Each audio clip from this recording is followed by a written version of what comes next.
right, welcome. Today we're going to look at Bakasana, and we're also going to look at the transition from Bakasana to tripod headstand, and back again, if I can get my hips opened up enough. So if you happen to be practicing with me in spring of 2023, this is part of, I think this is part of the 5th flow? We'll figure it out. All right, so, all right, well, it goes something like this, right? If within the flow, which I do kind of like, we actually begin with Anjaneyasana, kneeling crescent lunge. Here, of course, on my right side, I tuck the back toes after, of course, 5 breaths, and I step forward to Utkatasana, and of course, we have 5 breaths here. There's a lot of benefit in finding the relationship between Utkatasana and Bakasana. I know it sounds like kind of weird. The shape of the back is obviously very different. But in any case, when we're kind of talking about that a bit, even though the shape of the spine is in extension, kind of in a back bend, I'm actually fighting towards a kind of flexed position in the spine by trying to draw my ribs in. This comes in really handy in Bakasana. All right, so then we exhale here to Samastiti. We take an inhale, we hop our feet wide, hands to heart, and then we slowly lower to Malasana. Now, of course, Malasana it's kind of like a good position to get ourselves ready for Bakasana in the context of Vinyasa, right? If we talk about Ashtanga, of course, the approach can be very different. Now, ideally, we look at Bakasana, crane pose. We are there's a few different approaches we can take. Now, those of you that are just beginning and getting comfortable with the posture, it requires quite a bit of range of motion in the hips. For those of you who are really tight, typically men, but not all the time, you notice the knees are like really low or just barely hanging on to the back of the elbows. One of the reasons why Malasana, this low squat, can be so good in preparation for Bakasana is because really we want those knees high up onto the arms, on the outside of the arms when we approach Bakasana. So we want to be in this position here, in the legs relationship to the arm. All right, so yes, you can place a block behind your hands and step your feet up on a block to help get your weight forward a little bit more. But let's consider the actions required for Bakasana that make it so, light, all right? It's a very heavy pose. Obviously, you need a lot of upper body strength, and that's something that we want to address pretty much immediately. But we don't want to forget about the other parts of the body. So if we're going to address upper body strength, we're trying to find the position of the knees in relation to the arms as high up as we possibly can. And the only thing we really need to do is continue to pour weight forward into the hands. Now this is going to, of course, build up strength in the upper body as we actively press down into the hands.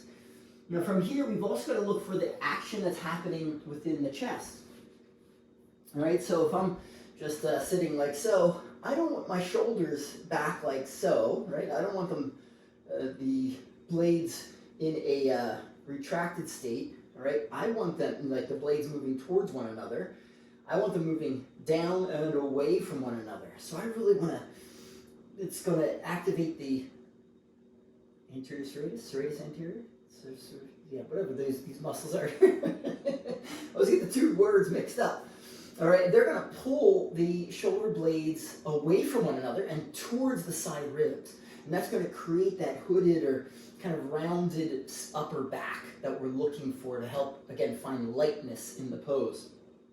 Right, and really it's the difference if we're here in plank pose. Right here, I'm in a really optimal Bakasana shape. Right? Try it out for yourself.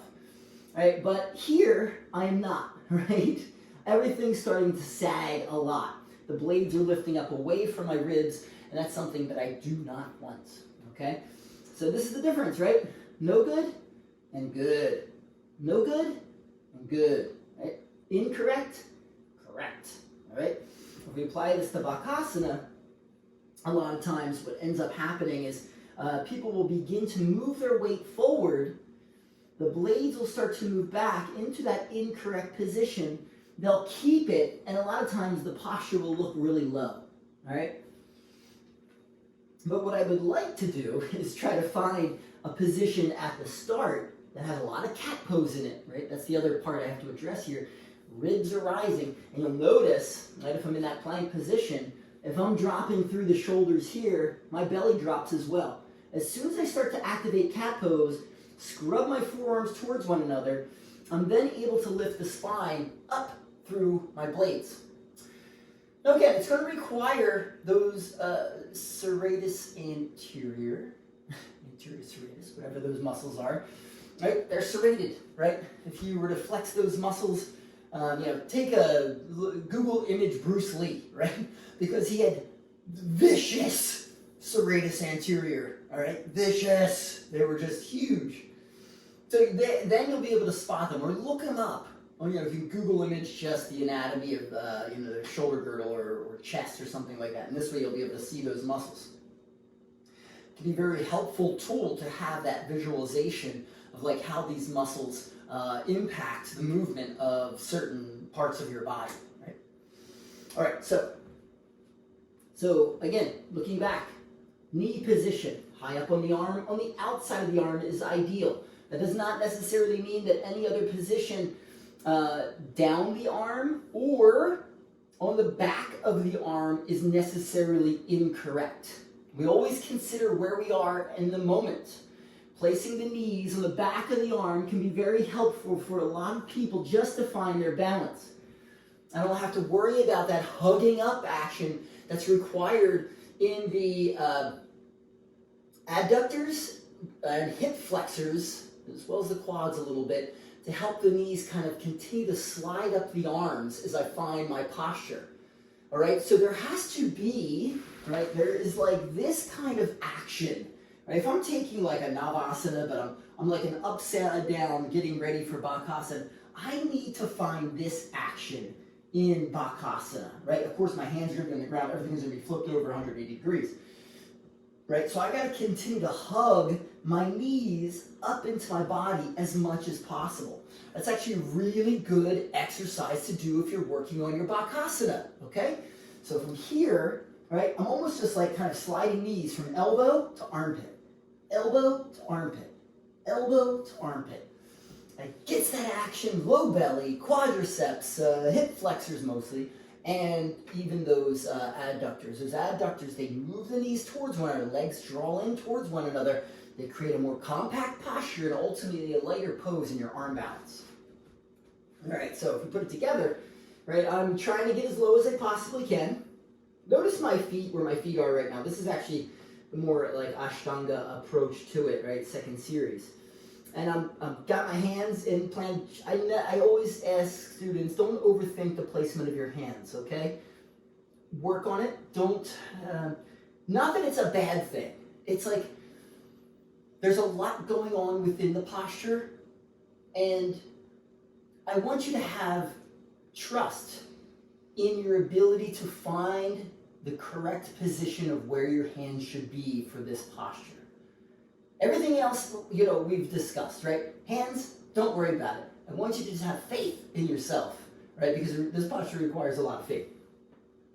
All right, so if I'm here, right, and again, I might be lifting my butt up, and again, in Ashtanga, we start very, very low and just kind of fly up into the posture like so. All right, that's a great approach, very challenging though. If I'm taking it in a manner that is, a little bit more accessible, I walk my feet forward. I got those, again, open hips are going to be really important. Moving the blades away from one another down my back. I keep my chin up to a certain degree. All right, I want to find cat pose. One foot might lift, then the second foot might lift. Now from here, right, I've got to keep the knees climbing up my arms. The posture does not end once you find balance and you feel all that downward pressure from gravity pushing your weight down, all right? There's got to be a constant lift upwards in the pose, all right? So again, to recap here,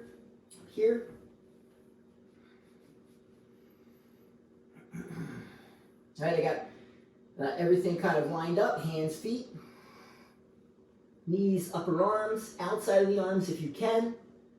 I'm rocking forward, I'm getting weight forward. Again, you might lift one foot, you might lower that foot down, then lift the other foot up. All right, that's kind of like second step, if you will. First step is just leaning weight into the hands, finding that shape of the back. Second step, 1 foot, 1 foot. Third step, getting forward, maybe the feet lift. All right. Fourth step, heels high, straight arms, get forward, knees rising, spine rounding. All right.